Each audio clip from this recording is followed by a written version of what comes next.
کہ آپ موت بھی آپ کے راستے کی رکاوٹ نہ بنے اس معاملے میں، اس سفر میں آپ اس کو بھی گویا مسکرا کے گلے لگا لیں، لیکن اس راستے سے منحرف نہ ہوں۔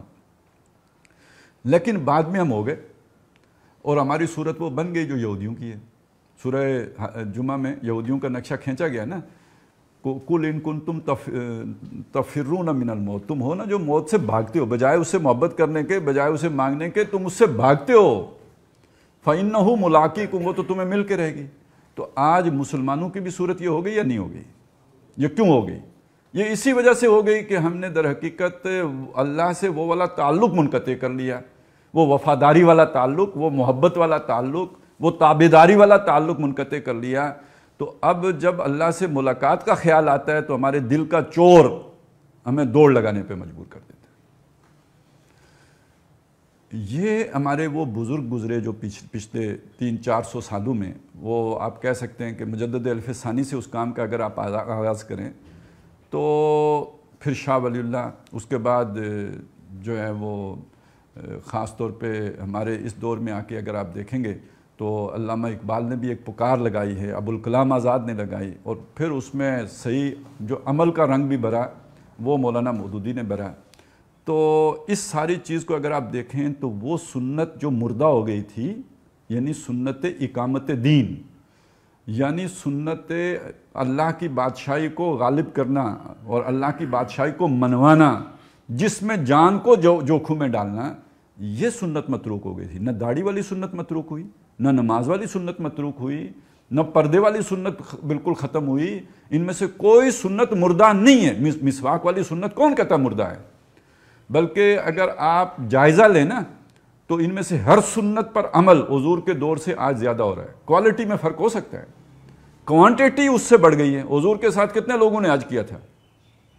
1.25 لاکھ کے لگ بھگ۔ آج کتنے؟ اب تو چلیں کورونا کی وجہ سے کم ہو گیا، نہیں تو 30 لاکھ۔ کتنے لوگ تب نمازی تھے، کتنے لوگ آج نمازی ہیں؟ کتنے لوگوں نے سنت سمجھ کے تب داڑھی رکھی ہوئی تھی، کتنے لوگوں نے آج رکھی؟ تو کوئی سنت مردہ نہیں ہوئی ہے، مردہ ایک سنت ہوئی ہے، وہ یہ سنت اقامت دین ہے جو مردہ ہوئی ہے۔ اس کو زندہ کیا ہے پھر ان لوگوں نے جن کے نام میں نے آپ کے سامنے رکھے اور بتایا یہ توحید کا تقاضا ہے۔ ٹھیک ہے، اب یہاں تک تو سنت کو زندہ کرنا ہے علمی سطح پر، فکری سطح پر۔ یہ ہمارا وہ پچھلی گفتگو کے ساتھ ایک آج کی گفتگو کو میں نے یعنی برج کر دیا، لنک کر دیا۔ اب میں اگلی بات آپ کے سامنے کہتا ہوں۔ ایک ہے اسے علمی اور فکری سطح پر اس تصور کو زندہ کرنا، ایک ہے اسے عملی جامہ پہنانا۔ یہ دو باتیں بالکل مختلف ہیں۔ میں آج اس کی وضاحت کرنا چاہتا ہوں۔ سب سے پہلے یہ نقطہ آپ کے سامنے رکھنا چاہتا ہوں۔ میں ایک مدرس ہوں، میں بطور مدرس قرآن مجید سے ان نکات کو نکھار کر لوگوں کے سامنے رکھتا ہوں کہ سنت اقامت دین فرض عین ہے۔ قرآن مجید کے انہی مقامات کو زیادہ ایمفیسائز کرتا ہوں کہ جن میں اس سنت کو اجاگر کیا گیا ہے، اسے بیان کرتا ہوں، اسے عام کرتا ہوں، اسے پروپیگیٹ کرتا ہوں۔ ابھی وہ جو فاروق سلطان جو ہے نا وہ دعوت پر لیکچر دے رہے تھے، یعنی وہ کام میں پورا کرتا ہوں۔ یہ ابلاغ ہے، یہ تبلیغ ہے، لیکن یہ قول ہے، یہ عمل تو نہیں ہے۔ میری بات آپ کو سمجھ آئی ہے؟ یہ سب ابلاغ و تبلیغ ہے، عمل نہیں ہے۔ یہ سب کرنے کے باوجود بھی قول ایک علیحدہ شے ہو گئی، اس قول کا میں نے حق ادا کر دیا۔ ابلاغ کا ہو سکتا ہے حق ادا کر دیا ہوا ہو نہ ہو علیحدہ بات ہے، لیکن ہو سکتا ہے ہو گیا ہو۔ لیکن یہاں میں دوسری چیز کو سمجھانا چاہ رہا ہوں کہ حق بھی ادا ہو گیا ہو تب بھی عمل نہیں ہے۔ وہ کون سا پہلا قدم ہے جو میں اٹھاؤں گا تو میں یہ کہہ سکتا ہوں کہ میں نے سنت اقامت دین کو زندہ کرنے کا عملی قدم اٹھایا ہے؟ اس کے بغیر میں نے قولی گواہی دی ہے، عملی قدم ابھی نہیں اٹھایا۔ تو وہ جان لیجئے، جب میں جماعت بناؤں گا یا جماعت میں شامل ہوں گا تو میں نے پہلا قدم اٹھایا ہے عمل کی طرف۔ کیوں؟ اقامت دین جماعت کے بغیر نہیں ہو سکتی۔ جماعت کے بغیر اقامت دین کا کام نہیں ہو سکتا۔ تو جب تک میں وہ پہلا کام ہی نہیں کرتا تو میں نے اقامت دین کے سفر کا آغاز تو نہیں کیا نا.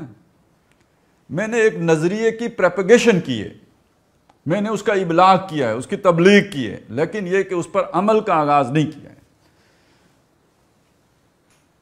اس کا پہلا قدم ہوگا جماعت سازی یا جماعت میں شمولیت. اس کی شرائط ہیں, اس لیے کہ میں جماعت میں کیوں شامل ہو رہا ہوں؟ اقامت دین کے لیے. یہی بات ہوئی نا, اقامت دین کے لیے. تو اس کا مطلب میں ہر جماعت میں شامل ہو جانے کا مطلب اقامت دین کا کام نہیں ہے, بلکہ صرف اس جماعت میں شامل ہو سکتا ہوں جو اقامت دین کی جد و جہد کر رہی ہوں. پہلی بات تو یہ ہو گئی.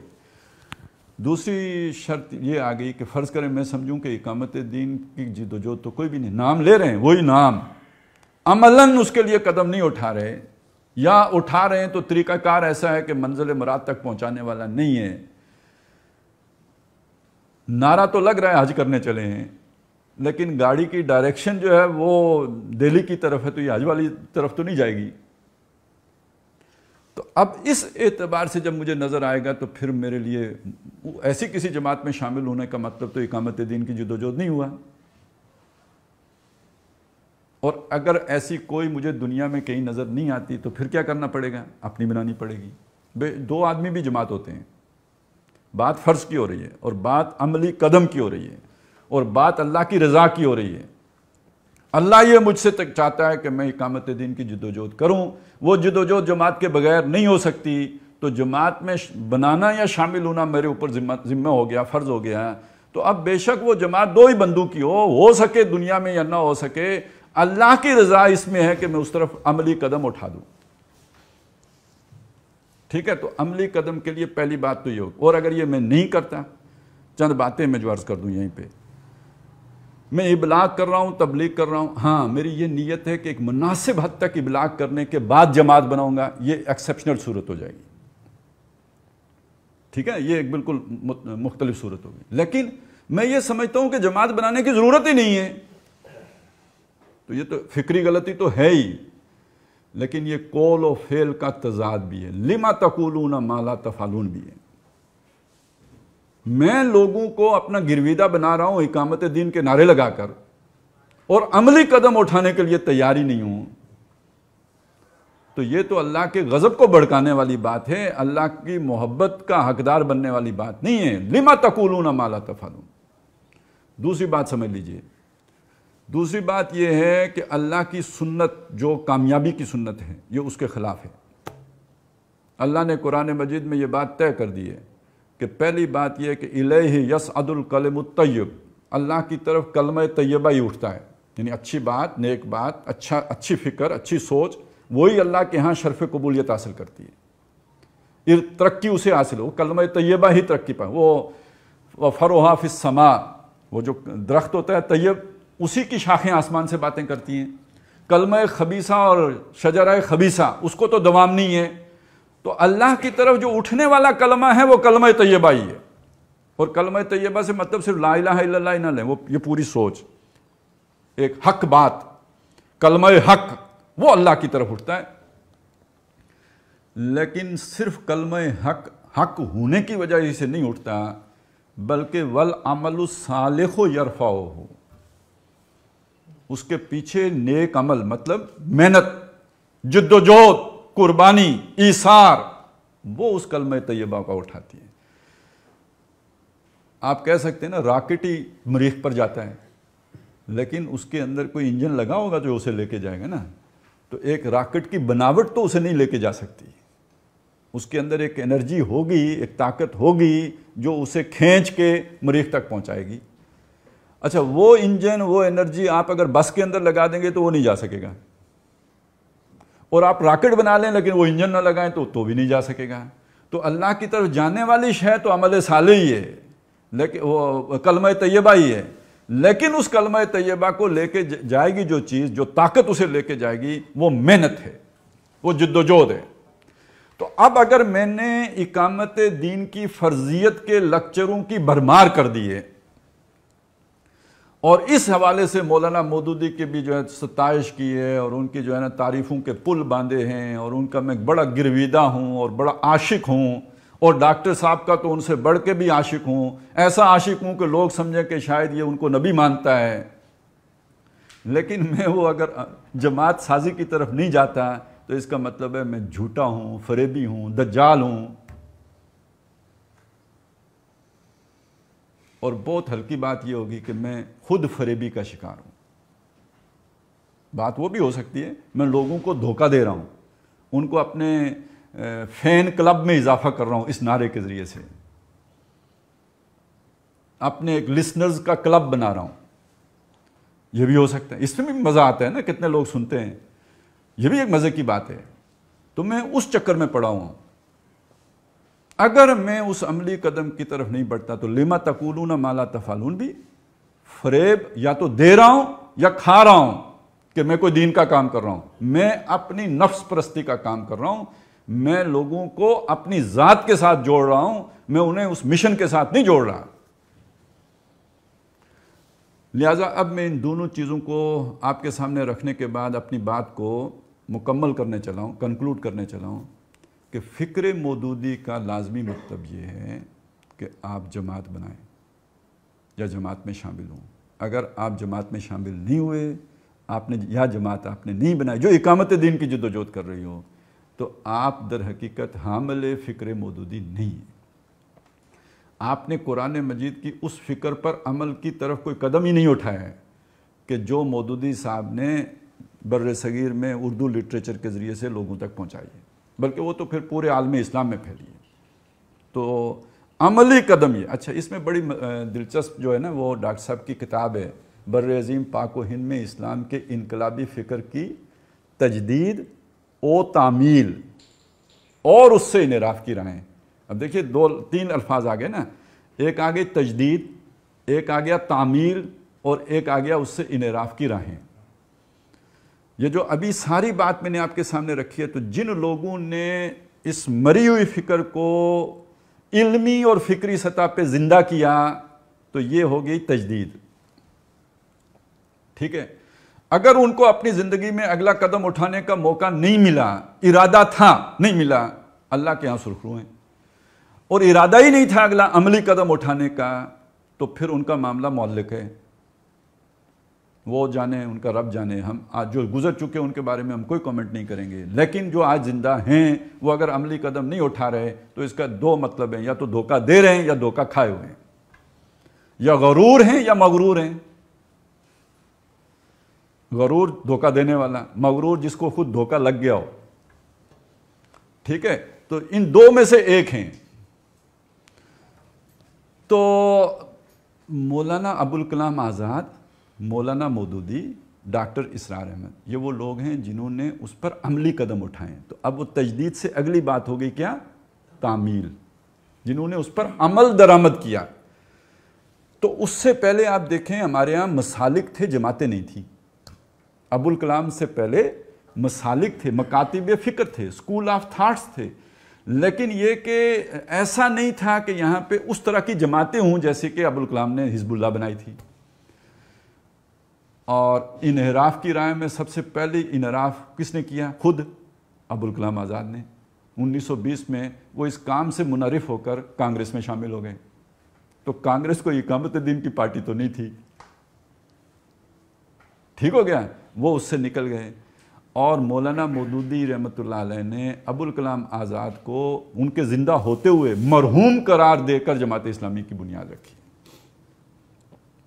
تو مرحوم کس اعتبار سے کہا؟ یعنی دین کی اقامت کے اعتبار سے تو وہ مرحوم ہو گئے نا۔ وہ ہماری زبان کا ایک محاورہ ہے، پتہ نہیں اردو میں تو یقیناً نہیں ہے، لیکن یہ کہ پنجابی میں بھی شاید ہو کہ سڑے کما گئی کھوتی پاویں کھڑنی کالے چور۔ وہ میں کھوتی کہا گوری ہے اصل میں، کہ ہمارے کام سے تو تم گئے، اب اس کے بعد تمہیں کالے چور لے جائیں، شیطان لے جائیں، کانگریس والے لے جائیں، جو بھی لے جائیں، اس سے ہمیں اب کوئی غرض نہیں ہے، ہمارے کام، ہمارے مطلب کہ اب آپ نہیں رہے ہو۔ تو جب ہم ابوالکلام کی بات کرتے ہیں تو یہ ذہن میں رہے 1912 سے 1920 والے ابوالکلام ہیں۔ اس کے بعد والے ابوالکلام سے ہمیں کوئی غرض نہیں ہے، وہ وحدت ادیان کے قائل تھے یا کس جو ہے نا مسجد مندر ہکڑو نور کے قائل تھے یا کیا تھا، اس سے ہمیں کوئی غرض نہیں ہے۔ ہم ان 8 سالوں والے ابوالکلام کی بات کرتے ہیں جن کو مولانا مودودی نے زندگی میں مرحوم قرار دے کر وہ ٹوٹی ہوئی کڑی کو جوڑا ہے۔ اور وہ عمل جو متروک ہو گیا تھا اسے دوبارہ اس کا آغاز کیا ہے۔ اب آپ دیکھیں نبی صلی اللہ علیہ وسلم کے بعد یعنی حضرت حسین رضی اللہ تعالیٰ عنہ وہ شخصیت ہیں کہ جن میں آپ کو اس کی جھلک نظر آئے گی۔ اس کے بعد پورا ایک بڑا گیپ ہے، تاریکی ہے، وہ فترت کا دور ہے، جیسے نبوت میں بھی آ گیا نا، حضرت عیسیٰ علیہ السلام سے نبی صلی اللہ علیہ وسلم کے درمیان کے 600 سالوں میں کوئی نبی نہیں آیا، تو یہاں بھی تو آپ سمجھ لیں کہ یہ کوئی 1200 سال کا ایک فصل آ گیا، کوئی بیچ میں جو ہے وہ اس طرح کی دعوت ہمیں نظر نہیں آتی، اگر آئی ہے تو غائب کر دی گئی ہے، یعنی ریکارڈ کا حصہ نہیں بنی۔ اب یہ اٹھے ہیں اور 8 سالوں کے بعد انہوں نے اس کو مشکل جان کے یو ٹرن مارا ہے یا رائٹ ٹرن جو بھی ہے، اس سے انحراف کر لیا، پھر اب اس کو دوبارہ جوڑا، ریکنٹینیو کیا مولانا مودودی نے، اور وہ بہرحال جماعت اسلامی آج بھی قائم بھی ہے اور اپنے تئیں وہ اقامت دین کی جدوجہد بھی کر رہی ہے۔ البتہ ڈاکٹر صاحب کو یہ نظر آیا کہ نہیں، اقامت دین کا لفظ استعمال کرنے کے باوجود، اس کا دعویٰ کرنے کے باوجود جو انہوں نے طریقہ کار اختیار کر لیا، جو رخ اختیار کر لیا ہے، یہ منزل اقامت دین تک نہیں لے کے جانے والا، یہ کسی اور منزل کی طرف لے کے جا رہا ہے، لہٰذا انہوں نے ایک اپنی جماعت بنا لی۔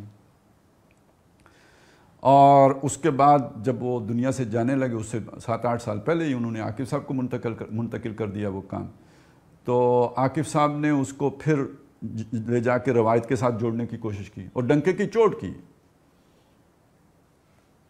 بعد میں جب انہیں نظر آیا کہ یہ نیچے سے ساری ریت کھسکنے لگی ہے تو وہ تو کنارے ہو گئے، اور ان کی جماعت نے یہ دعویٰ کر دیا، ان کی ٹیم نے کہنا چاہیے، جماعت نے ان کی ٹیم نے یہ دعویٰ کر دیا کہ نہیں ہم 100% اسی فکر کے اوپر ہیں، تو اب وہ دعویٰ ہی رہ گیا ہے، حقیقت میں وہ واپس روایت کی طرف چلے گئے ہیں۔ اب ان کے دروس میں تو آپ کو اقامت دین کی باتیں نظر آئیں گی، دعوت دین کی بات نظر آئے گی، عمل اگر آپ دیکھیں گے تو اب تنظیم اسلامی در حقیقت کوئی اس معنی میں اقامت دین کی جماعت رہی نہیں ہے، وہ ایک روایتی جماعت بن چکی ہے۔ وہ جو ڈاکٹر صاحب ایک کہتے ہیں ہیر پھر کھوتی بورڈ ایٹ،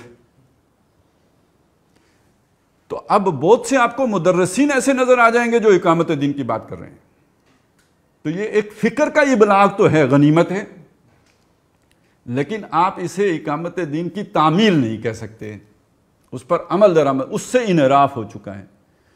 تو یہ آپ کو بہت سے جو نام نظر آتے ہیں نا دائیں بائیں، یہ وہی ہیں کہ جو اس کام سے تو منحرف ہو چکے ہیں، لیکن یہ کہ اس کام سے منحرف ہونے کے باوجود اس کے لیے ناراضہ اب بھی ہیں، تو کوئی تو اس کا بالکل، جیسے وحید الدین خان صاحب تھے، گامدی صاحب ہیں، وہ تو اب اس سے بالکل اعلانیہ برات کرتے ہیں نا، لیکن کوئی اعلانیہ برات نہیں کرتے، لیکن رنگ اسی میں رنگے ہوئے ہیں۔ انہی میں سے ایک قسم وہ ہے، ایک یعنی جو جماعت اسلامی سے مایوس تو ہوئے اس کے طرز عمل سے، لیکن یہ کہ وہ کسی اور جماعت میں گئے بھی نہیں، اسی کے آس پاس منڈلاتے رہے، عملاً وہ جماعت اسلامی کا حصہ بھی نہیں ہے، قولاً ہیں، ان کی ہمدردیاں بھی ہیں، لیکن جس طرح ایک اقامت دین کا کارکن جان مارتا ہے، جس طرح وہ اپنا تن من دھن لگاتا ہے، وہ کیفیت ان کے اندر نہیں ہے، اور وہ یہ سمجھتے ہیں کہ چلیں ہم پروپیگیشن تو کر رہے ہیں، ہم صحیح فکر پھیلا تو رہے ہیں۔ اچھا ایسے ہی بہت سے لوگ تنظیم میں بھی ہیں، ہم صحیح فکر پھیلا تو رہے ہیں۔ اچھا یہ بات اپنی جگہ پہ کوئی غیر معقول بات نہیں ہے کہ ایک فکر جو بالکل لوگوں کے ذہنوں سے اوجھل ہو گئی ہے، اس کو اجاگر کر دینا بھی ایک کام ہے، وہ بھی ایک محنت ہے، ایک عمل ہے، لیکن یہ ذہن میں رہنا چاہیے کہ حقیقی معنی میں اس پر تعمیل تب ہوگی جب ہم ایک خالص اصولی ٹھیٹھ جماعت بنا لیں گے، اس کے بغیر اس پر حقیقی معنی میں اس پر تعمیل نہیں ہو سکتی۔ اور میرا دعویٰ یہ ہے کہ فکر مودودی در حقیقت ہے ہی، اگر اس کو آ کے آپ پہلے قدم اس کا کیا ہوگا، جماعت میں شمولیت، جماعت کا رستہ، اور جماعت بھی بڑی ڈسپلنڈ، ان کی آرگنائز بہت ہی، یعنی اقامت دین جس جماعت نے کرنا ہو تو اس کے لیے تو فوجی ڈسپلن درکار ہے، اور کیوں درکار ہے اب میں تھوڑی سی اس کی وضاحت کر دیتا ہوں۔ اس کا ایک پہلو تو وہ ہے جو ہمارا انشاءاللہ آگے جو میں اس فکر کے حوالے سے ہم نے بات کرنی ہے، وہ میرا 2 بجے کے بعد جو لیکچر ہے نا گلشن اقبال میں، اس میں وہ بات آئے گی کہ اب دنیا میں نظام خلافت آئے گا کون سا، یہ بھی اسی فکر کا حصہ ہے۔ لیکن یہاں جس پہلو کو میں نمایاں کرنا چاہتا ہوں وہ یہ کہ اقامت دین کا جو نظام ہے، اس کا جو بنیادی اصول ہے وہ یہ ہے کہ جب تک اس کا کوئی کہ یہ جو شخصیات ہیں نا جن کے میں نے نام لیے، ابوالکلام آزاد ہوں، مولانا مودودی ہوں یا ڈاکٹر صاحب ہوں، ان میں ایک بات مشترک ہے جو ہمارے روایتی حلقے سے مختلف ہے۔ ہمارے روایتی حلقے کا انگریز کے آنے کے بعد یہ موقف رہا ہے، اور انہوں نے اس کی کوشش بھی کی اور اس پر انہوں نے محنت بھی کی کہ ہم انگریز سے جنگ و جدال کر کے، مقابلہ کر کے، کوئی خفیہ تحریک چلا کے، کوئی ریشمی رومال تحریک چلا کے تو آزادی حاصل کر کے اپنے نظام کو قائم کر سکتے ہیں۔ اس میں بڑی قربانیاں دی ہیں۔ یعنی وہ 1857 کی جنگ آزادی سے پہلے دیکھیں نا، 1831 تحریک شہیدین کون لوگ تھے؟ یہی لوگ تھے نا، جنگ و جدال، قتل و قتال اور وہ صحابہ والا جذبہ، 1857 کی جنگ آزادی۔ لیکن اس کے بعد ریشمی رومال کی تحریک، اس سب کا حاصل کیا تھا؟ ناکامی، کامیابی نہیں ہوئی۔ اب میں یہاں پہ سب سے پہلے ابوالکلام کو آپ کے سامنے رکھتا ہوں کہ ابوالکلام آزاد نے شیخ الہند محمود الحسن دیوبندی رحمۃ اللہ علیہ کو جب وہ تحریک شہیدین ریشمی رومال تحریک اٹھانے لگے تو ان کو مشورہ دیا یہ کامیاب نہیں ہو سکتی۔ دور بدل گیا ہے، مختلف سوسائٹی اور معاشرے اور ریاست میں ہم زندہ ہیں۔ پرانا زمانہ ختم جس کو آپ جانتے ہیں، یہ نیا زمانہ ہے۔ اس نئے زمانے میں مسلح جد و جہد کر کے آپ ریاست کے مقابلے میں کامیاب نہیں ہو سکتے، اور جہاں جہاں سے انہیں توقعات تھیں ان سب کی انہوں نے نفی کیا ابوالکلام نے کہ یہ کوئی بھی آپ کو نفع نہیں دے گا، کوئی بھی آپ کو فائدہ نہیں دے گا، اور بعد میں سب وہ باتیں ابوالکلام کی سچ ثابت ہوئی۔ یہی وجہ تھی کہ واپس آ کے انہوں نے پوری کوشش کی کہ ابوالکلام آزاد کو امام الہند مان لیا۔ انہیں معلوم ہو گیا تھا کہ ان کو آج کے حالات کی ڈائنامکس معلوم ہے، یہ لیڈنگ رول ادا کر سکتے ہیں۔ ہمارے لوگوں کو آج کے معاشرے کی سوچوں کا نہیں پتا، وہ جو ڈائنامکس بدل گئی ہیں ان کا انہیں نہیں پتا۔ یہ پرانے اس میں ظروف و احوال میں سوچتے ہیں، بدلے ہوئے ظروف و احوال کے سے آشکارا ہی نہیں ہے۔ اور آشکارا نہ ہونے کا سبب یہ تھا کہ کافی زندگی بسر کی تھی، معاشرے سے کٹ گئے تھے نا۔ ڈیٹیچمنٹ کا جو وہ تصور آیا تھا کہ ہم نے انگریز کے ساتھ اٹھنا بیٹھنا ہی نہیں، ان کی تہذیب کے ساتھ لگا ہی نہیں رکھنا، لا تعلق ہو کہ نخلا و نترو کو من یفجرک، اس صورت میں رہنا ہے، تو اس کی پھر پہچان ہی نہیں ہو سکی نا۔ بدلے ہوئے معاشرے کی پہچان نہیں تھی، لہذا جب تک کہ آپ کو اپنے دشمن کی پہچان نہ ہو، اس کی تفہیم نہ ہو، اس کی سمجھ نہ ہو، آپ اس کے مقابل میں اپنا کوئی پلاننگ، منصوبہ، کوئی اپنی حکمت عملی وضع ہی نہیں کر سکتے صحیح کامیاب۔ تو انہیں نظر آ گیا کہ ابوالکلام کو اس کی سمجھ ہے، تو یہ اگر امام الہند مان لیے جائیں تو یہ ہمیں منزل مراد تک رہنمائی دے سکتے ہیں۔ اور میں جو اب نقطہ آپ کے سامنے رکھنا چاہتا ہوں وہ یہ کہ ابوالکلام کی سوچ کا حاصل یہ ہے کہ آج مسلح جد و جہد کے نتیجے میں کامیابی حاصل نہیں کی جا سکتی۔ اس بات کو مولانا مودودی نے ایک قدم اور آگے بڑھایا۔ نمبر 1 مسلح جد و جہد کی بھی نفی کی، نمبر 2 خفیہ جد و جہد کی بھی نفی کی۔ آج کے دور میں کوئی مسلح جد و جہد، کوئی خفیہ جد و جہد کامیاب نہیں ہو سکتی۔ اور میں ڈاکٹر صاحب کے ساتھ جو ہے میرے جو بھی آپ کہہ لیں 22 سال کا جو ساتھ رہا ہے، تو ڈاکٹر صاحب نے تو اس کو ہیمر کیا۔ یہ میں آپ کو 1993-94 کا واقعہ، 94 کے بعد کا ہے، چونکہ میں شورا میں 94 میں شامل ہوا تھا، اس کے بعد ہی 94-95 کے آس پاس یہ بات ہوئی ہے۔ یہ وہ دور ہے جب ڈاکٹر صاحب بڑی مہدی کے آنے کی باتیں کرتے تھے۔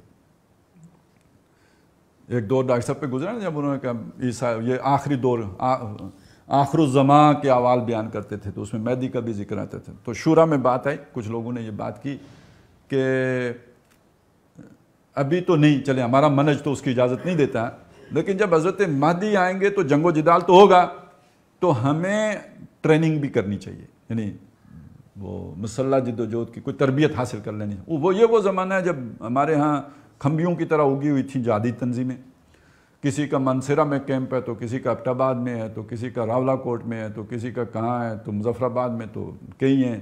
تو ہمیں بھی اپنے لوگوں کو موٹیویٹ کرنا چاہیے کہ وہ جا کے یہ جنگی تربیت حاصل کر کے آئیں۔ یہ شورا میں بات، میں اس شورا میں موجود تھا۔ اب ڈاکٹر صاحب نے اس کا ایک جواب دیا، انہوں نے کہا وہ تو آئیں گے۔ پہلی بات انہوں نے یہ بتائی کہ جب آئیں گے تو یہ تو 6 ہفتے میں ٹریننگ بندہ کر سکتے ہیں۔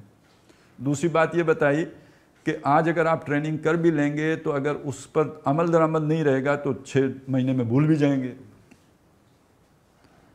وہ کھولنا کیسے ہے پستول اور جوڑنا کیسے ہے وہ آپ کو تھوڑی یاد رہے گا۔ وہ تو کرتا رہتا ہے بندہ، تو یاد رہتا ہے، نہیں تو بھول جاتا ہے.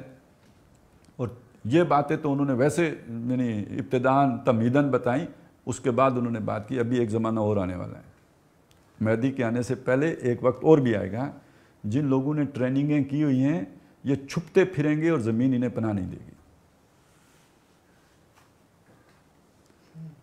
یہ چھپتے پھریں گے اور زمین انہیں پناہ نہیں دے گی. یہ کوئی سمجھ تھی نا جس کی بنیاد پہ یہ بات کہی جا رہی تھی. اور پھر دیکھا ہے کہ جس اس سے کوئی تعلق نہیں ہے کہ کس جماعت میں جا کے آپ نے ٹریننگ حاصل کی تھی. جس نے بھی ٹریننگ حاصل کی نا، اس کا سارا ریکارڈ ایجنسیوں کے پاس تھا. اگر وہ کسی ان کی من پسند جماعت کے اندر رجسٹرڈ تھا تو بچ گیا، اور اگر وہ اس میں نہیں تھا، بے شک دکان کر رہا ہو، سارا کچھ چھوڑ چھاڑ کے کھوتے رکھ لیے ہیں اس نے، پھر بھی جا کے انہوں نے انویسٹیگیٹ ضرور کیا کہ کہیں یہ کہیں ادھر ادھر نہ نکل گیا ہو. تو وہ واقعی چھپتے پھرتے تھے، اور زمین انہیں کدھر پناہ دے گی آج کے دور میں. اور اب صرف جس نے آنکھیں بند کی ہوئی ہیں نا، اس کو چھوڑ کر ہر بندے کو پتہ ہے اب کوئی شے چھپی رہ نہیں سکتی. تو جس نے یہ بات آج سے 100 سال پہلے کہہ دی، اس کے ویژن کو تو سلام کرے نا، کہ آج کے دور میں کوئی خفیہ کام نہیں ہو سکتا. اور اگر یہ بات ہم سمجھ لیں تو پھر اللہ کا ایک اضافی شکر ہم پر واجب ہے کہ اس نے ہمیں ان لوگوں کے ساتھ جوڑا کہ جن کو ان باتوں کی پہلے ہی سے سمجھ تھی. ہم کہتے ہیں نا، ایک بات ہم کہی جاتی ہے کہ دیکھیں، وائز مین کہیں، نابغہ کہیں، جینیس کہیں، یہ وہ شخص ہوتا ہے جو چوٹ کھائے بغیر، تجربہ کیے بغیر، کسی کو دیکھے بغیر کانسیپچولی اتنا کلیئر ہوتا ہے کہ صحیح اور غلط کی پہچان کر لیتا ہے. اس سے کمتر درجے میں وہ بھی وائز مین سمجھا جاتا ہے جو دوسرے کے دیکھ کر اس کی غلطی کو دیکھ کے خود سیکھ لیتے ہیں. اچھا، اس کو بھی ہم ایک عقل مند آدمی سمجھیں گے جس نے خود غلطی کی اور سیکھ لیا. بے وقوف وہ ہوتا ہے جو غلطی دہراتا ہے. ایک دفعہ غلطی کی، پھر اس نے دہرائی. تو ہمیں تو اللہ نے ان لوگوں کے ساتھ جوڑا تھا جنہوں نے غلطی کیے بغیر، کسی کو دیکھے بغیر، حالات کی نبض کے اوپر ہاتھ رکھ کر ہمیں یہ بات بتائی تھی کہ ایک وقت ایسا آنا ہے. اور یہ غلطی تنظیم نے بھی کی، یہ غلطی جماعت نے بھی کی، کہ وہ ایک جو وقتی جذبات ہوتے ہیں نا، ان جذبات کی رو میں بہ کے انہوں نے ایسی حرکتیں کی جس میں پھنس گئے. میں ایک آپ کو چھوٹی سی مثال دوں، ابھی تازہ ترین واقعہ ہے. یہ آپ ایک کے شہر میں ہوا ہے، ذرا تھوڑا یہ بیریا ٹاؤن والا. ملک ریاض صاحب جو انہوں نے کیا ہوگا، سو آخر کوئی ری ایکشن ہوا ہے تو کوئی غلط کیا ہوگا تو تب ری ایکشن ہوا ہے نا. اب ری ایکشن تو ہو گیا، اب اس کو مینیج کرنا ہے. اگر وہ سندھ قومیت والی جو جماعتیں، قوم پرست جماعتیں ہیں، وہ اس کو بھڑکاتی، پروپیگیٹ کرتی، رائے عامہ منظم کرتی تو یہ بڑی خطرناک بات تھی. یعنی مجھے یہاں کی ساری ڈائنامکس کا نہیں پتا، مجھے اس طریقے کا پتا ہے کس طرح پھنسایا جاتا ہے. یہ انہیں فیسیلیٹیٹ کیا گیا ہوگا کہ آؤ یہاں بیٹھو، اور یہاں ان کے اندر ایسے لیڈر ہوں گے جنہوں نے مشتعل کر کے وہ کام کرایا ہوگا. آج پتہ ہے کیا ہوگا؟ ان کے کم از کم 50-60 بندوں کے اوپر دہشت گردی کے مقدمے قائم ہو چکے ہوں گے، 100-200 اندر ہوں گے جن پر پرچے کٹ چکے ہوں گے. اب وہ بیریا ٹاؤن کیا ہے اور کن کو حقوق دے، وہ بعد میں چلی گئی ہے بات. اب بابا یہ ان بندوں کو بچانا ہے. سمجھ آ گئی بات؟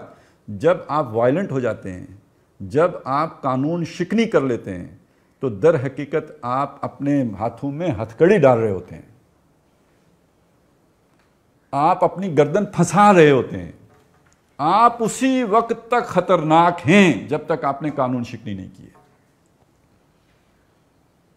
جب تک آپ اسی وقت تک آپ ان کی جسے کہتے ہیں نا دماغ میں گھنٹیاں بجا رہے ہیں، چین ان کا غارت کر رہے ہیں، جب تک آپ نے کوئی وائلنس اختیار نہیں کی ہوتی.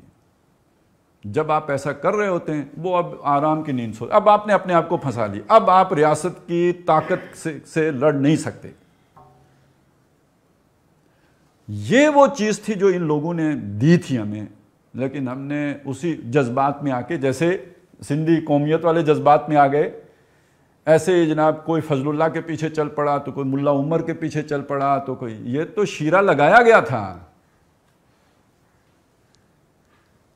کسی کو انقلاب ایران سے امید پیدا ہو گئی.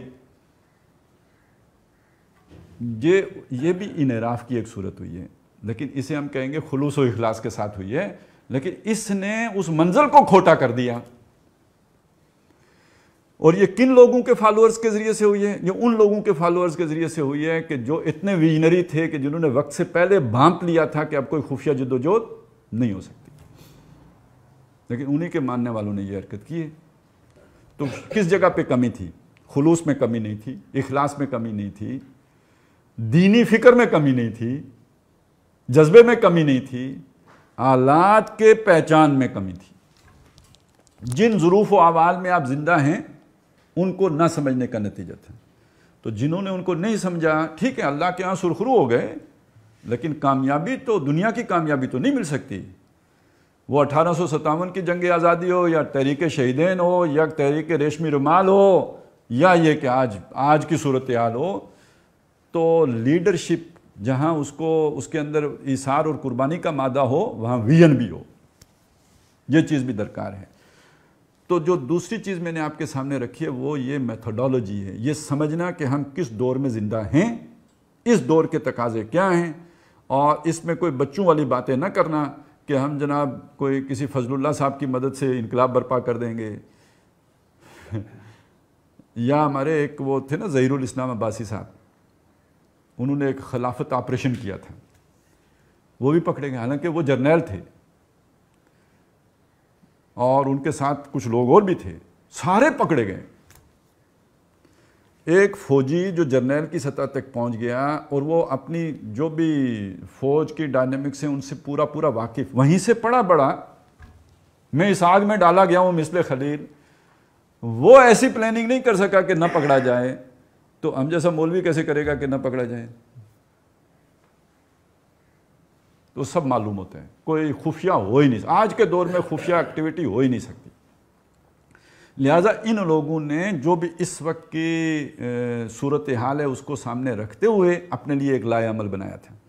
اس لائحہ عمل سے ہٹ کر بھی اگر آپ جد و جہد کریں گے، اس منہج سے، اس میتھڈالوجی سے، تو بھی آپ منزل مراد تک نہیں پہنچ سکتے.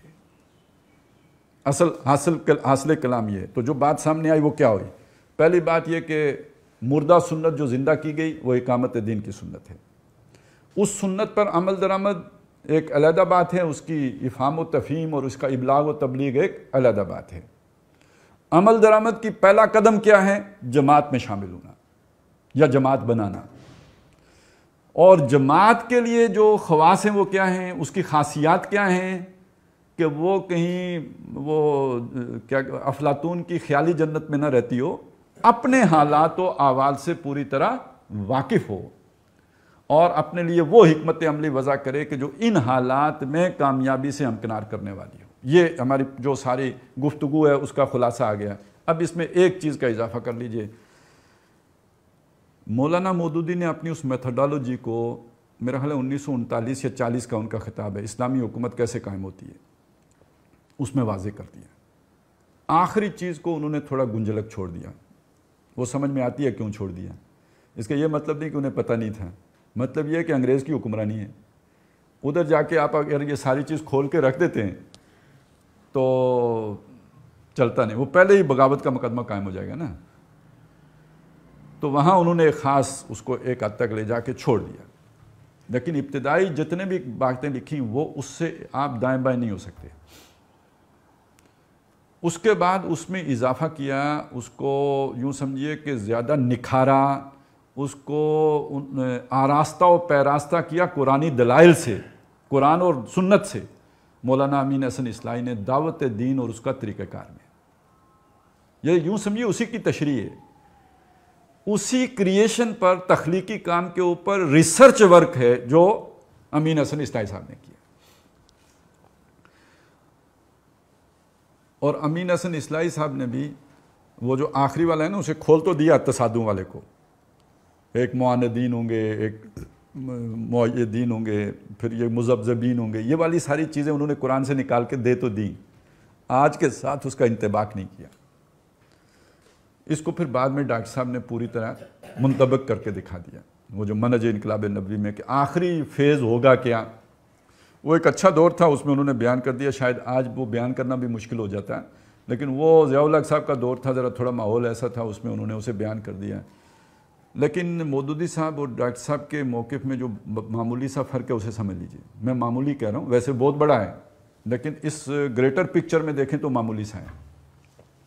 یعنی جب آپ یہ دیکھیں کہ ایک آدمی قائل ہے مسلح جدوجہد کا، تو اس کے مقابلے میں یہ دونوں مسلح جدوجہد کے قائل نہیں ہیں، تو اس لیے ان کا فرق معمولی ہو گیا، اس معنی میں معمولی کہہ رہا ہوں. لیکن اس میں جو غیر مسلح ہے طریقہ کار، تو ایک کا موقف یہ ہے الیکشن اور دوسرے کا موقف ہے ایجیٹیشن. مودودی صاحب الیکشن میں گئے، ڈاکٹر صاحب نے موقف اپنایا ایجیٹیشن کا. جہاں تک ڈاکٹر صاحب کا اپنا خیال ہے اور میری بھی وہی رائے ہے کہ مودودی صاحب اس رستے پہ گئے تھے ایک تجربے کے طور پر، وہ کوئی مستقل حکمت عملی کے طور پر نہیں گئے تھے. اور جب انہوں نے دیکھا تھا 1970 میں کہ ابھی ہم نے زمین اتنی ہموار نہیں کی ہے کہ لوگ بڑی تعداد میں ہمیں ووٹ دیں، تو انہوں نے یہ تجویز دی تھی. مولانا وسیع مظہر ندوی اس شورا کے رکن تھے، اور جس جگہ پہ انہوں نے یہ بیان کیا وہاں میں بھی موجود تھا. ڈاکٹر صاحب بھی بعد میں اس بات کو بیان کرتے رہے. یہ لاہور میں انہوں نے بیان کیا تھا، ہمارے ایک اجلاس میں کیا تھا، کہ مولانا مودودی نے شورا کے اجلاس میں 70 کے الیکشن کے بعد یہ تجویز پیش کی تھی کہ ہمیں پری پارٹیشن طریقے پر واپس چلے جانا چاہیے، یعنی وہی دعوت تبلیغ، ہمیں الیکشن کا حصہ نہیں بننا چاہیے. تو مودودی صاحب کی سوچ کو اگر میں بیان کروں آج، تو مجھے یوں لگتا ہے جیسے جہاں جو سوچا ہے تحریک اسلامی والوں نے، وہ اس کے قریب ترین سوچ تھی. آپ دعوت کریں، تبلیغ کریں، پھیلائیں بات، جب آپ کو لگے کہ رائے عامہ ہموار ہو گئی ہے، اب آپ الیکشن میں ون گو، یعنی ان کی سوچ یہ تھی. اور میں یہ سمجھتا ہوں کہ یہ ایک معقول سوچ ہے کہ آپ نے ایک کام کیا ہے، رائے عامہ ہموار کی ہے، رائے عامہ ہموار کرنے کے بعد آپ الیکشن میں آئے ہیں، اور اتنی رائے آپ نے منظم بھی کر لی ہے کہ وہ سارے لوگوں نے آپ کو ووٹ دے کے 2/3 اکثریت دلا بھی دی ہے. ٹھیک ہے، تو یہ پاسبل ہے ایک مہذب معاشرے میں. وہ لوگ جو آئین کی پاسداری کرتے ہوں، وہ لوگ جو اصولوں کی پاسداری کرتے ہوں، ایسے معاشرے کے اندر یہ بالکل پاسبل ہے. لیکن ہمارے ملکوں میں تو فسطائیت کا دور ہے. ہمارے ملکوں میں کیا، ہمارے دور میں کہنا چاہیے. یعنی آپ اگر امریکہ میں سوچیں اسلام پسند جیت جائیں تو وہاں پینٹاگان مداخلت نہیں کرے گا. تو مہذب ملک بس اتنا ہی مہذب ہے نا جب تک ٹرمپ کی حد تک مہذب ہوگا. ٹرمپ سے بات آگے بڑھے گی تو وہ بھی غیر مہذب ہو جائے گا. الجزائر میں 86% ووٹ لے کے جیتے تھے اسلام پسند لوگ، وہ وہاں کا اسلامک فرنٹ. فوج نے مداخلت کر دی، نہیں ان کو اقتدار دیا. مصر کی مثال آپ کے سامنے، وہ مرسی شہید، وہ جیتے نا، اور اس کے بعد کیا کیا ان کے ساتھ. یہ اردگان کے ساتھ بھی ہو جاتا.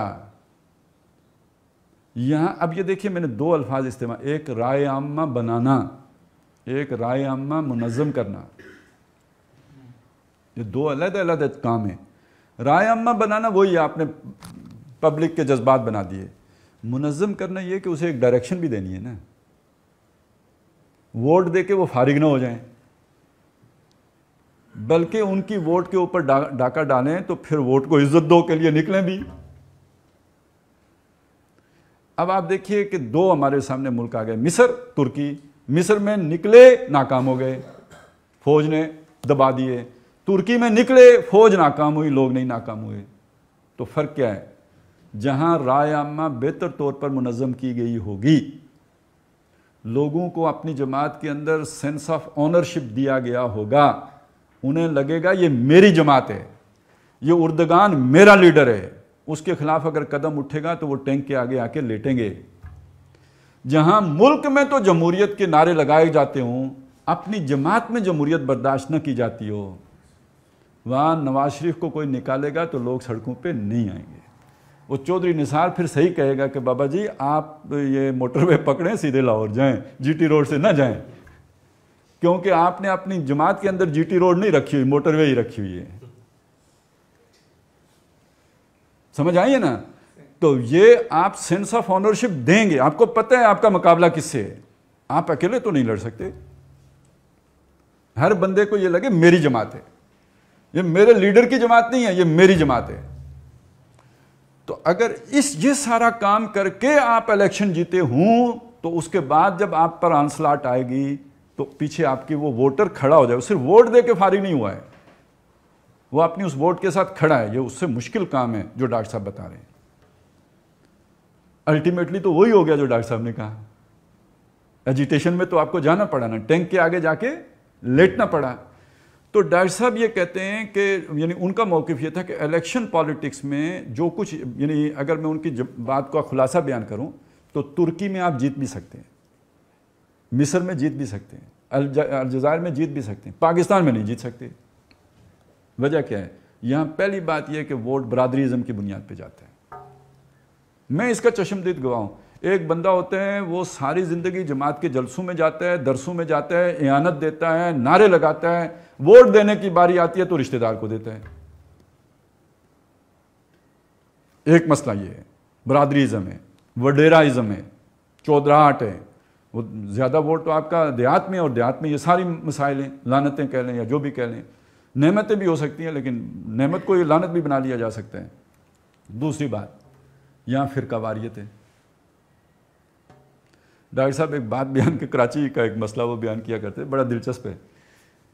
کہتے ہیں 70 میں تو بڑے چانس تھے نا جماعت اسلامی کے جیتنے کے، تو اتنا ہی مخالف کیمپ کو خطرہ تھا، تو اتنی ہی شدید مخالفت بھی تھی اور پروپیگنڈا بھی تھا۔ تو کہتے ہیں ایک بڑے مولانا صاحب آئے جلسے میں ان کا نام نہیں لے رہا، ادھر ہی کراچی کے تھے، اب فوت ہو چکے ہیں۔ تو ایک مکتب فکر کا جلسہ تھا، وہ آپ کو سمجھ آ جائے گی کون سا مکتب فکر ہے۔ تو آتے ہی انہوں نے کہا کہ بھائیو درود شریف پڑھو۔ لوگوں نے پڑھا، انہوں نے کہا پھر پڑھو، پھر پڑھا، پھر پڑھو، پھر پڑھا۔ انہوں نے کہا یار ایک دفعہ پھر پڑھ لو، پھر پڑھ لیا۔ پھر انہوں نے روتے ہوئے کہا پھر پڑھو، پھر پڑھا۔ انہوں نے کہا یار پڑھ لو، جماعت اسلامی آ گئی تو درود پر پابندی لگا دے گی۔ تو فرقہ واریت پھر یہ کرتی ہے، فرقہ واریت یہ کرتی ہے کہ جماعت کا اسلام اور ہے، ہمارا اسلام اور ہے۔ وہ آپ انہیں ووٹ دو گے تو اسلام کو نہیں دو گے، کفر کو دو گے، گستاخ صحابہ کو دو گے۔ ہمیں ووٹ دو گے تو محمد رسول اللہ کو دو گے۔ تو مطلب فرقہ واریت میں اضافے کا باعث تو ہو جاتا ہے، تو اسلام پسندوں کا ووٹ تقسیم ہو جائے گا۔ تو پاکستان میں ڈاکٹر صاحب کا تجزیہ یہ تھا کہ انتخابات کے ذریعے سے کامیابی ممکن نہیں، ہاں کہ سارے اکٹھے ہو جائیں تو شاید وہ الجزائر والا چانس بن جائے۔ اور یہ ڈاکٹر صاحب نے اپنی بات سچ بھی کی کہ جب ایم ایم اے بنی اور سارے اکٹھے ہو گئے تو ڈاکٹر صاحب نے اپنے پالیسی سے ہٹ کر، جو تنظیم کی پالیسی ہے اس سے ہٹ کر، اخبار میں اشتہار دے کر اپنے سارے رفقا کو کہا کہ ان کو ووٹ دیں۔ یہ تنظیم کی پالیسی نہیں ہے۔ تنظیم کی پالیسی ہے کہ ہمارا ہر رفیق اپنے طور پر ووٹ دینے میں آزاد ہے، جس کو چاہے دے۔ یہ پہلی دفعہ تنظیم کی تاریخ میں ہوا تھا کہ جس میں ڈاکٹر صاحب نے کہا کہ ان کو ووٹ دیں، یعنی نظم کے تحت کہا گیا کہ ووٹ ایم ایم اے کو دیا جائے۔ لیکن جو اس کا بھی نتیجہ آپ کے سامنے آ گیا۔ کا نام پھر وہی ہوا کہ جو ڈاکٹر صاحب کی سوچ تھی وہ ہر گزرتے لمحے درست ثابت ہوتی چلی گئی۔ لیکن اب یہاں پہ میں ٹریجڈی آپ کے سامنے رکھوں۔ وہ پیک ٹائم جب تنظیم کے مدرسین، تنظیم کے مقررین، تنظیم کے داعی، تنظیم کے رفیق، تنظیم کے ساتھی لوگوں کو اس پوزیشن میں آ گئے تھے سمجھانے پر کہ بھئی یہ طریقہ ایجیٹیشن کا ہے کہ جس کے ذریعے سے انقلاب آ سکتا ہے، ٹھیک یہ وہ ٹائم تھا کہ جب ایک طرف ڈاکٹر صاحب یہ کہہ رہے تھے کہ اب سر پھڑوانے کا ٹائم آ گیا ہے۔ یہ 2010 کی بات ہے۔ یہ بات کہنے کے 4 دن بعد ڈاکٹر صاحب کا انتقال ہوا ہے۔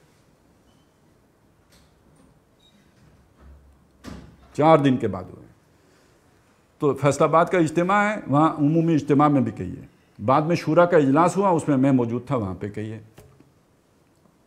اور شورا میں جو بحث ہوئی مجھے وہ بھی معلوم ہے، کس نے کیا کہا مجھے وہ بھی معلوم ہے۔ حاصل یہ فَذَهَبْ أَنْتَ وَرَبُّكَ فَقَاتِلَا إِنَّا هَاهُنَا قَاعِدُونَ۔ اب ڈاکٹر صاحب کے دل میں کیا آئی، زبان پہ تو نہیں آئی، لیکن وہ بات ہو گئی کہ 4 دن کے بعد اللہ نے اٹھا لیا، اور پھر تنظیم کو ٹھنڈا سانس نہیں نصیب ہوا۔ اور اب تو کون سی وادی میں، کون سی منزل میں ہے، عشق بلاخیز کا قافلہ سخت جاں، تو وہ تو شاید اس کے امیر کو بھی نہیں پتا ہے۔ شاطر سے بھی ہے پوشیدہ، وہ کیا ہے، فرضی سے بھی ہے پوشیدہ شاطر کا ارادہ. تو وہ بھی ایک خاص در کا طواف کرنے کے بعد آ کے عمارت انہیں نصیب ہوئی ہے نا. تو پھر اگر آپ اس وقت کی پکار پہ لبیک نہیں کہتے تو صحرائے آپ کا مقدر ہے. وہ اس صورت میں آئے یا اس صورت میں آئے، صحرائے ہی ہے. اور عقل پہ پردے پڑ جاتے ہیں، پھر بات سمجھ میں نہیں آتی ہے.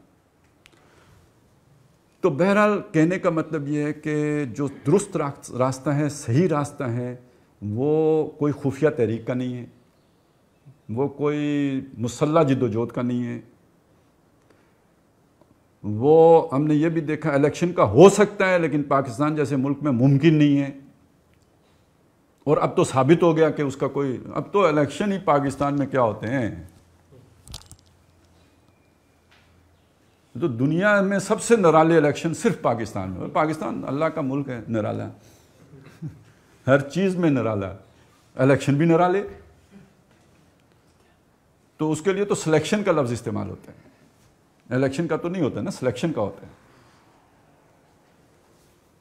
اور ویسے بھی یہ مملکت بے آئین مملکت ہے، اس میں اب کوئی آئین کی پابندی دیکھیں آپ کے ادارے نہیں کرتے. الزام طالبان پر ہے، الزام نان اسٹیٹ ایکٹرز کے اوپر ہے کہ یہ قانون پسند نہیں ہے، اسٹیٹ کی رٹ کو چیلنج کرتے ہیں. لیکن یہ کہ آپ کے آئینی ادارے، آپ کے قانونی ادارے جب اپنے چیف کو ایک عدالت سے، جب کہ اس کی ضمانت کینسل ہو چکی ہو، اپنے نرغے میں لے کے اسے گھر لے کے چلے جائیں، تو اس کے بڑی طالبانائزیشن اس سے بڑی اور کیا ہے. تو یہاں کس کو پرواہ، یہاں بس جس کی لاٹھی اس کی بھینس ہے. یہ جج بھی آپ نے دیکھ لیا اسی کی جیب میں ہے جس کے ہاتھ میں ڈنڈا ہے. اسے نہ دائیں ہو سکتے نہ بائیں ہو سکتے. ایک واٹس ایپ میسج کی کل اوقات ہے ان کی. تو کون سا آئین، جب آئین کے محافظوں کا یہ حال ہے تو واٹس ایپ میسج ہیں. تو باقی وہ سرتا پا والا چکر تو خیر وہ اس کے کیا کہنے ہیں. وہ کہتے ہیں گھوڑ سے مرتا ہو تو لاٹھی لے کے آنے کی کیا ضرورت ہے جی. تو یہاں تو اب یہ شیر کے منہ سے نوالا چھیننے والی بات ہے، لیکن بندوق کے زور پہ نہیں چھینے گا. یہ پبلک ایجیٹیشن، عوامی تحریک اس کے ذریعے سے ہوگا. لیکن اگر وہ مشتعل ہو جاتی ہے، وائلنٹ ہو جاتی ہے، تر نوالا بن جائے گی.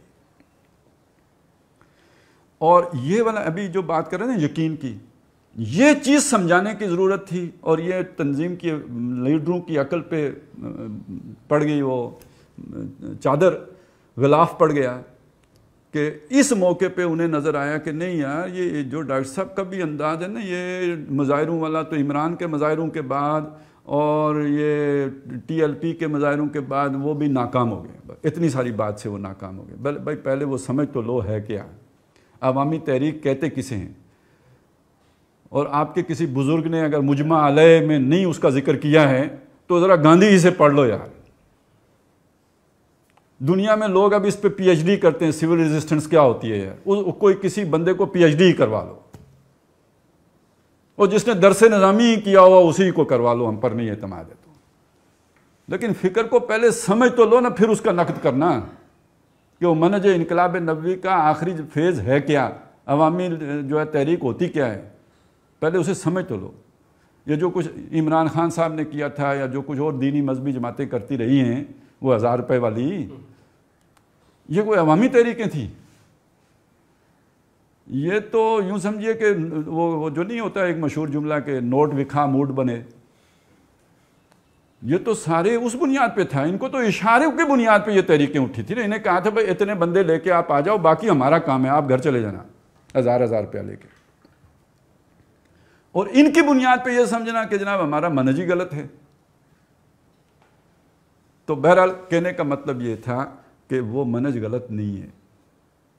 یہ تو ان الذین اورثوا الکتاب من بعدہم لفی شک منہ مریب، وہ ان کو شک پڑ گیا ہے.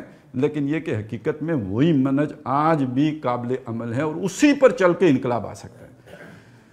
جو بھی لوگ مخلص ہیں جس جماعت میں بھی ہیں، یہ تو بہت بڑی کامیابی ہو جائے گی کہ اگر آج جماعت اسلامی اپنے اس موقف پر دوبارہ غور کرے، وہ ساری چیزیں نکالے، مولانا مودودی صاحب کی اس بات کو سمجھے، اس قرارداد کو اثر نو اپنی شورا میں پیش کرے جو انہوں نے 1970 میں پیش کی تھی، تو پھر تو ہمارے لیے بھی آرام ہو جائے گا نا کہ وہ چلیں بڑے مل جائیں گے. نہیں تو بہرحال ہم نے تو کوشش کرنی ہے, قدم اٹھانا ہے, عملی قدم اٹھانا ہے, اور اس کے بغیر گویا اس فکر کی تکمیل ہوتی ہی نہیں ہے. اس پہ عمل درآمد اگر نہ کیا جائے تو لما تقولون ما لا تفعلون کا خطرہ ہے کہ اس کا اطلاق آپ کے اوپر ہو. اور اس کے بغیر وہ کوشش بھی ساری, محنت بھی ساری رائے گاہ ہیں, اس لیے کہ اللہ کی طرف وہی کلمہ اٹھتا ہے جس کے پیچھے محنت, عمل صالح کی محنت شامل ہو. اللہ تعالیٰ ہمیں اس کی توفیق عطا فرمائے. اقول قولی ھذا واستغفر اللہ لی ولکم ولسائر المسلمین والمسلمات.